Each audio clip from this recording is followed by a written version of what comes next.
네, 우선 안녕하세요. 저는 김민영이라고 하고요. 저는 독립무용공연기획자로서 활동을 하고 있는 사람입니다.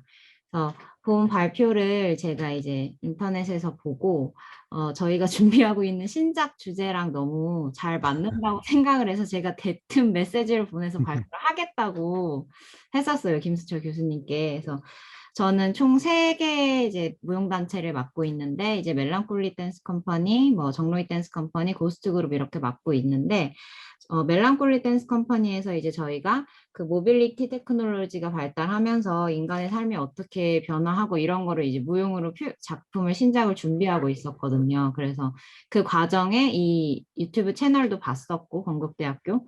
그래서 보고 이제 사실 현대무용 부분이 되게 많이 소외된 부분 파트이기도 해서 좀 이 기회에 공유를 같이 하고 싶어서 제가 발표 주제가 맞는지는 모르겠지만 일단 준비를 해 보았습니다. 발표를 시작할 건데 제가 영상이 총 4개가 있는데 아까 이제 리허설을 해볼 때 소리가 안 나서 그 조교님께서 영상을 틀어주신다고 하셨었는데 조교님 계신가요? 네, 아, 준비했습니다. 네. 이따가 시간 관계상 제가 만약에 끊어야 되면 네, 말씀을 드릴게요. 네, 네, 그럼 발표를 시작하겠습니다. 우선 저는 무용계의 포스트 휴머니즘 연구지만 사실은 모빌리티 인문화 연구소다 보니까 모빌리티를 중심으로 발표를 준비하였습니다. 그래서 모빌리티가 고도화되면서 국경을 이제 넘나들면서 사람, 관계, 정보, 또 사물 테크놀로지가 이동하는 게 당연히 저희 무용계에도 영향을 많이 주고 있고요. 특히 이제 모빌리티와 무용의 파트에서 봤을 때는 국제교류 부분에서도 활발하다고 생각이 들었고, 또 이제 공연이라고 하면 사실은 현장에서 해야 되지만 모빌리티가 고도화되면서 이것들이 유통에도 더 용이한 부분이 있어서 준비를 해봤고요. 이제 두 번째는 포스트 휴먼 시대가 도래하면서 현대 무용계에서 어떻게 작품이 동향이 바뀌고 있는지를 준비해 보았습니다. 그래서 첫 번째로 키워드는 작품 유통, 그다음에 해외로의 공연 투어, 그리고 해외 안무자 및 기술팀과의 협업으로 나누어 보았어요. 그래서 이제 국립단체 위주로 제가 사례를 준비해 봤는데요. 다들 아시다시피 이제 독일 슈투트가르트 발레단에서 강수진 단장님께서 굉장히 이제 국가적 위상을 높이시고 국내로 귀국하셔서 국립발레단의 예술감독으로 계속 지금 활동을 하고 계신데, 강수진 단장님이 국립발레단 예술감독으로 이제 취임을 하시면서 가장 큰 변화가 교류를 하는 국가의 종류가 굉장히 넓어졌다고 합니다. 이게 제가 국립발레단 단원들에게 이제 인터뷰를 한 내용인데요.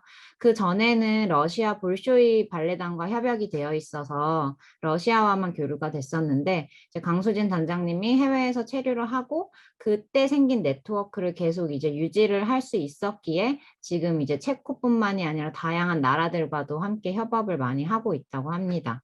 그래서 아래 사진은 제가 직접 이제 되게 유명한 안무자가 내한을 했을 때 본 공연의 커튼콜 사진과 그다음에 인터넷에서 이제 공연 작품 사진을 준비해 봤고요. 실제로 그리고 이 공연을 국립발레단이 체코로 가서 또 공연을 했었어요. 그래서 우리나라 발레계도 이제 굉장히 수준이 높아져서 해외적으로 국가적 명성을 올려주고 있습니다. 그다음 두 번째로는 이제 제가 종사하고 있는 현대무용단인데요. 제가 국립현대무용단에서 일을 하는 건 아니지만 그 현대무용 쪽에서 일을 하고 있는데 제가 이 사례를 가져온 이유는 해외 안무자와 협업을 하는 경우는 이제 되게 흔해요. 그래서 해외 안무자가 와서 그거를 우리나라 무용수들이 작품을 해서 이제 작품의 다양성이나 문화 다양성이 되게 많이 다양해졌는데 이번 같은 경우는 기술팀이 오고 안무는 저희 나라가 한 특이한 좀 신선한 사례라서 가져와 봤어요. 그래서 어린이 루돌프라는 게 19년도에 초연을 했는데 완전히 엄청 매진이 되고 흥행을 했는데 저희 나라는 아직까지 이제 어린이 무용국이 많이 시도가 안 이루어져 있고 그래서 이제 해외 이탈리아에서 TPO라는 단체가 어린이 무용국으로 굉장히 유명한 단체여서 거기에서 자문도 얻을 겸 TPO의 기술팀과 우리나라 이제 유명한 안무자가 같이 하자라고 해서 기획을 했던 거예요. 그래서 지금 링크 조교님 틀어주시면 첫 번째 거 네. 트레일러 한번 같이 보시죠. 제가 화면 공유 꺼야 되나요? 제가 공유하면 저절로 꺼집니다. 네, 네. 재생하겠습니다. TPO와의 작업을 위해 먼 나라 이탈리아에 다녀왔습니다. 루돌프에 등장하는 무용수들의 춤과 어린이 관객들의 적극적인 참여로 이루어지는 환상적인 영상 체험. 각 장면에 따라 무대를 수놓는 아름다운 이미지를 통해 루돌프의 춤과 이야기를 더 다채롭게 완성하고자 TPO와 함께 10일 동안 즐거운 대화와 작업이 이루어졌습니다. TPO와의 이태리 현지에서 펼쳐진 치열한 작업의 결실들 공연장에서 꼭 확인해 주세요. 꺼주셔도 될 것 같아요. 12월 17일 예술의 전당 자유소극장에서 뵙겠습니다. 네, 감사합니다. 제 슬라이드 보이시나요?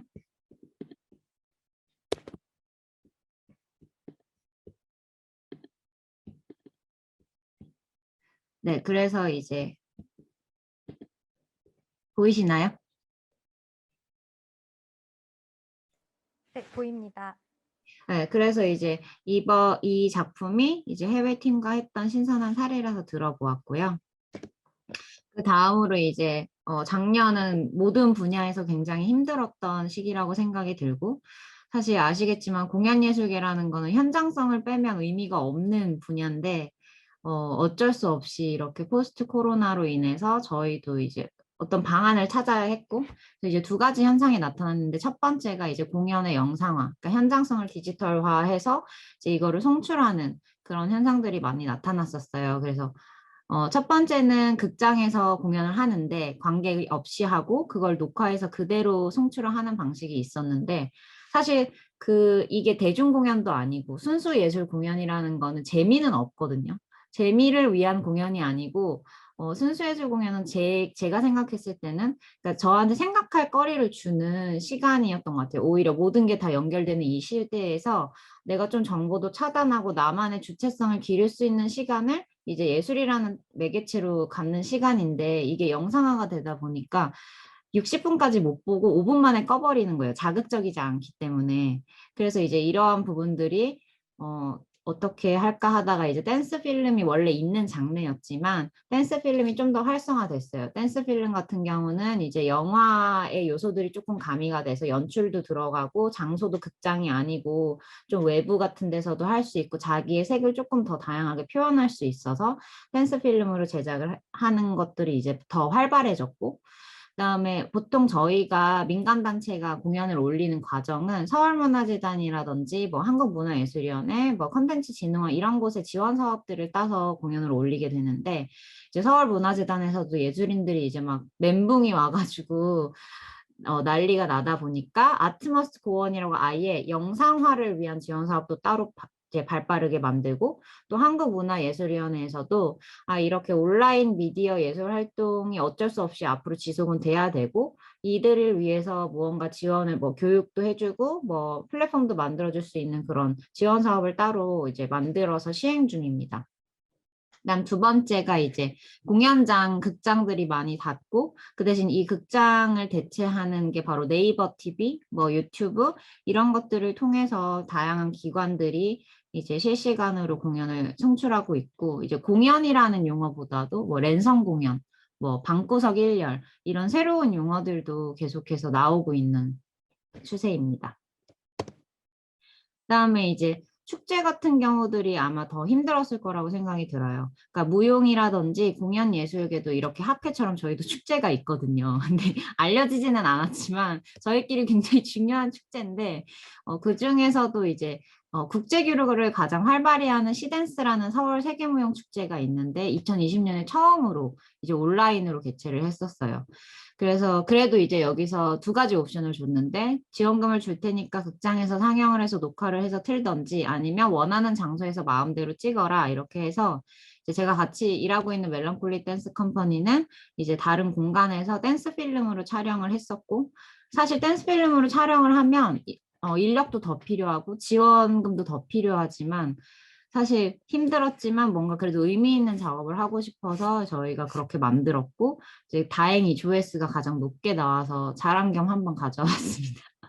그리고 사실 이러한 숫자들이 시댄스가 오프라인으로 축제를 했을 때보다 2배 정도의 숫자는 맞아요. 오프라인으로 관객을 유치했을 때보다 조회수는 2배지만 이게 조회수랑 관객 한 명을 1대1 매칭을 할 수가 없는 게 보다가 끄는 경우가 굉장히 많아요. 사실 저도 그렇고.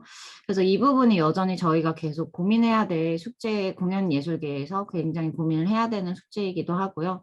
마찬가지 LG 아트센터도 원래 해외에 유명한 연극이라든지 무용의 그런 순수예술 작품들을 많이 들여오는 되게 좋은 기관인데 이제 올해도 어떻게 하실까 했는데 보니까 프랑스의 이제 아비뇽 페스티벌이라고 굉장히 유명한 예술 축제를 아예 프랑스 대사관과 협업을 맺어서 그 중에서 5개 작품을 이렇게 상영을 스크린을 설치해서 한다고 하더라고요. 그래서 저도 고민을 했어요. 그래도 기획자인데 트렌드를 봐야 되지 않나 했지만 스크린으로 제가 볼 자신이 없더라고요. 그래서 안 갔는데 갔던 사람들한테 다 물어봤을 때 똑같은 말이 그러니까 스크린 설치의 기술은 굉장히 좋아졌지만 그게 순수예술의 그 외국어의 그 고전 연극과 그 말이 없는 순수 현대무용을 스크린으로 보는 게 굉장히 아무런 의미가 없어서 아쉬웠다라는 말들이 되게 많았던 것 같아요. 그다음에 이제 두 번째 파트는 포스트 휴먼 시대가 오면서 그래서 현대 무용의 작품들이 어떻게 조금 바뀌었는지에 대한 내용을 좀 가져와 봤는데요. 그 이제 순수 예술, 순수 무용이 크게 세 가지 발레, 현대 무용, 한국 무용 세 가지로 나뉘어요. 순수 예술은. 근데 이제 발레랑 한국 무용이랑 현대 무용이 가장 다른 점이 발레는 이제 귀족을 위한 춤이었죠. 그래서 이제 스토리가 있고 내용이 뭐 명확하게 쉽고 대중들이 공감할 수 있고 근데 이제 발레를 하던 사람이 나 이거 너무 답답해서 못하겠다 하고 이제 신발을 벗어 던진 게 현대무용의 시초거든요. 그래서 현대무용 하는 사람들은 자기가 하고 싶은 이야기를 해요. 그래서 아무래도 상대적으로 동시대의 흐름이 많이 반영이 돼요. 내가 지금 관심 있는 거에 대한 주제를 다양하게 할 수 있기 때문에 그래서 이제 포스트 휴먼 시대가 오면서 마찬가지로 안무자들이 뭐 연출 기법 또는 주제 면에서도 이전과 다른 동향을 보여서 이제 몇 가지의 사례를 들어서 말씀을 드리려고 하는데요. 저는 크게 두 가지 파트로 나눠봤어요. 하나는 이제 모든 경계가 흐려지는 시대잖아요. 그래서 장애와 비장애의 경계가 허물어지는데 이게 이제 이전에 시각예술 같은 경우는 장애인 분들도 많이 참여를 했어요. 뭐 손으로도 그리고 발로도 그려서 작품도 유통을 하고 했지만 사실 움직임 예술을 장애인 분들이 함께 한다는 게 쉽지는 않았거든요, 이전에는. 근데 확실히 한 2016년도에 아예 대한민국 장애인 국제무용제라는 축제가 만들어질 만큼 이제는 장애인 예술가들과 비장애인 예술가들이 함께 협업을 이루는 것도 가능해졌고, 그 다음에 이제 두 번째는 장르 간의 경계가 허물어지면서 시각예술, 무용예술이 함께 협업이 된다든지, 그리고 이제 기술이 발달하면서 기술과 예술이 협업이 된다는 것이 이제 큰 특징으로 볼 수 있어요. 그래서 첫 번째 이거 두 번째 링크 한번 틀어주시면 될 것 같아요, 조교님. 이게 대한민국 국제장애인 이제 무용제인데 보시면은 아마 이제 완성도가 되게 높다는 것을 아실 수 있으실 거예요.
그래서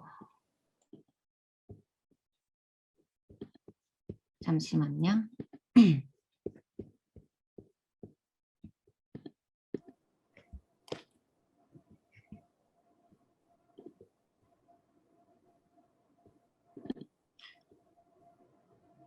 네, 그래서 이제 보시면 아시겠지만 완성도가 되게 높고 이제 신체가 장애라는 게 크게 많이 거슬리지 않는다는 점을 보실 수 있을 것 같아요. 그리고 이제 그 사례로 하나로 이제 제가 같이 작업을 하고 있는 고스트 그룹의 대표 류진욱 안무자라고 있는데 류진욱 안무자님이 이제 2018년도에 김자훈이라는 휠체어 장애인 무용수가 계신데 그분과 함께 듀엣을 한 작품이에요. 근데 이게 다음에 19년도에 스페인에서 개최된 열린 장애인 예술 축제에서 1위를 했었는데 이제 시간 관계상 영상은 안 가져왔는데 사진을 이렇게 보시면 휠체어가 마치 하나의 소재, 그냥 작품 소재, 오브제처럼 사용된 그런 느낌을 저는 개인적으로 받았어요. 그리고 이제 두 분이 의 움직임이 그 누구 하나가 우위에 있다라는 느낌이 많이 안 들 정도로 그래서 인상적이어서 이제 소개를 드리고 싶었고 그래서 이제 이 유진욱 선생님께서 이 작업을 하고 나서 장애예술에 참가하는 무용가들의 문화다양성 수용 과정에 관한 근거 이론 접근이라는 박사 논문을 작성을 하셨었고 그 논문을 제가 읽어봤을 때 비장애인 예술가들이 인터뷰한 내용 중에 그러니까 작업을 해오다 보니 지금이 무엇이 장애예술이고 무엇이 비장애예술인지 구별이 어렵고 또 장애예술이라는 용어도 바뀌어야 되지 않냐라는 이런 말들을 했을 때 되게 인상적이었고 예전과 정말 많이 시대가 바뀌었다라는 느낌이 들었습니다. 하지만 여전히 장애예술은 예술계의 주변부에 위치하는 건 사실이고 또 협업이 현실적으로 지속적으로 오래 이루어질 수 있는 시스템도 없고 또 인력도 한계가 있고 또 관객을 유치하는 어려움 등은 여전히 존재하지만 그래도 예전보다 조금씩 나아지고 있다라는 점을 같이 공유하고 싶었습니다. 그다음에 이제 두 번째가 장르 간의 경계가 좀 허물어지면서 타 장르와 협업을 하는 여러 이제 예술가분들이 계시고 이제 저는 개인적으로 제가 되게 좋다고 생각하는 작품을 좀 가져와 봤는데요.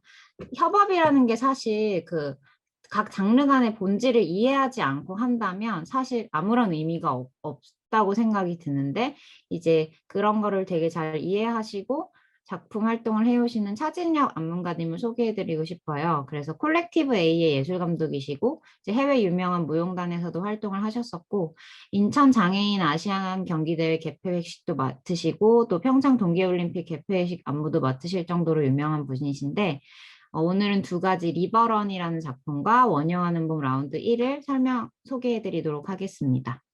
그래서 이거 영상 먼저 보고 지나갈 건데 이게 조금 길어서 한 1분, 한 30초 보고 1분 30초로 뛰어넘어 주실 수 있으실까요? 알겠습니다.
터지셔도 될 것 같아요.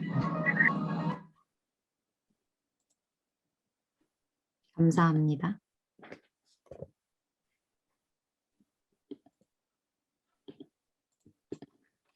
네, 그래서 방금 이제 보셨던 작품은 이제 시각예술 작가 빠키라는 분과 함께 협업을 했던 작품인데, 이제 뒤에 영상이라든지 이제 움직이는 오브제들, 그냥 그리고 소품들 다 이제 작가님이 직접 만들어 주시고, 이제 거기랑 어우러지는 이제 유기적으로 움직이는 움직임들은 안무자님이 해주신 이제 좋은 협업의 사례이고요.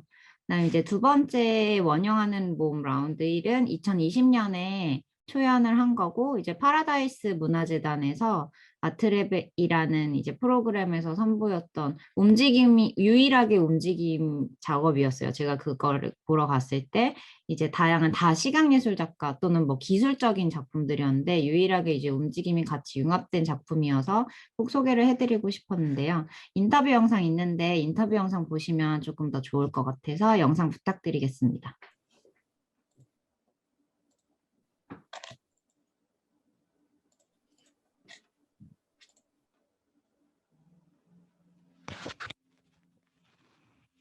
안녕하세요. 콜렉티브의 현대무용가 차진엽입니다.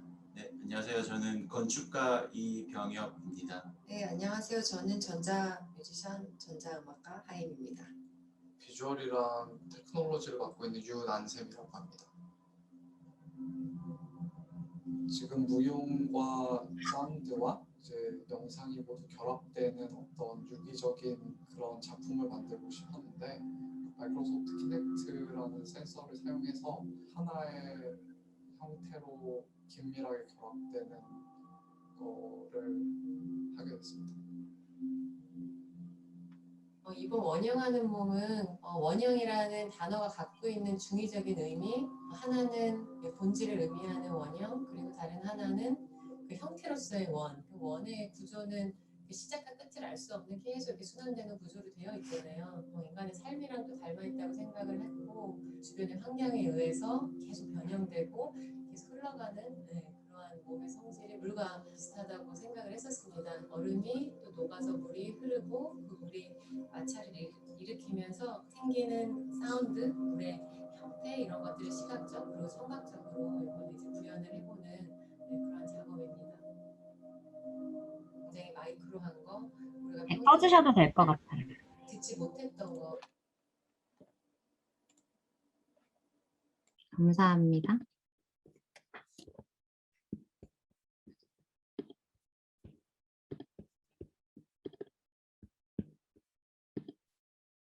네, 그래서 여기서 이제 말하는 키넥트 카메라는 원래 게임에서 많이 사용하는 그 센서예요. 움직이면 이제 거기에 맞춰서 같이 움직이는 센서인데, 이제 여기서는 그 무용수의 움직임에 맞춰서 이 그래픽 영상이 반응을 실시간으로 하고, 또 마찬가지 음악도 마찬가지로 물이 떨어지는 소리에 이제 반응을 하는 그런 실시간으로 각 분야가 다 유기적으로 반응하는 작품이었어서 한번 소개를 드려봤습니다.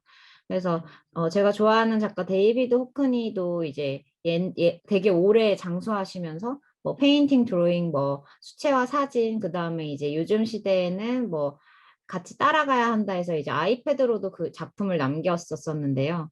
마찬가지 사진의 만무가님 작품을 보면 과거에 이제 정말 말 그대로 저희는 모빌리티 신체를 움직이는 분야다 보니까 몸으로 하는 게 많았다면 점점 이렇게 다양한 요소와 매체들이 유기적으로 들어있는 것들을 알 수 있어서 함께 공유를 하고 싶었습니다. 그래서 이러한 작품들을 보면서 우리의 몸이 어디까지가 몸이고 또 장애랑 비장애는 어디까지가 경계고 또 인종과 젠더도 구분 지을 수 있는지 이러한 작품을 뭐 시각예술 작품이라고 해야 하는지 뭐 무용 공연이라고 해야 되는지 이렇게 분절하고 구별하는 것이 이제는 더 이상 의미가 있을까 하는 생각도 들었던 것 같아요.